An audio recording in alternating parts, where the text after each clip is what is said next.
అన్న పదం కొత్త ఆట నేర్చిందా పాపలాంటి లేత పదం పాఠశాలగా కూనలమ్మ జానపదం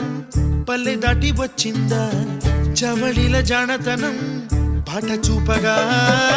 కుంచెలో దాగే చిత్రాలు ఎదురొచ్చేలా అంతటా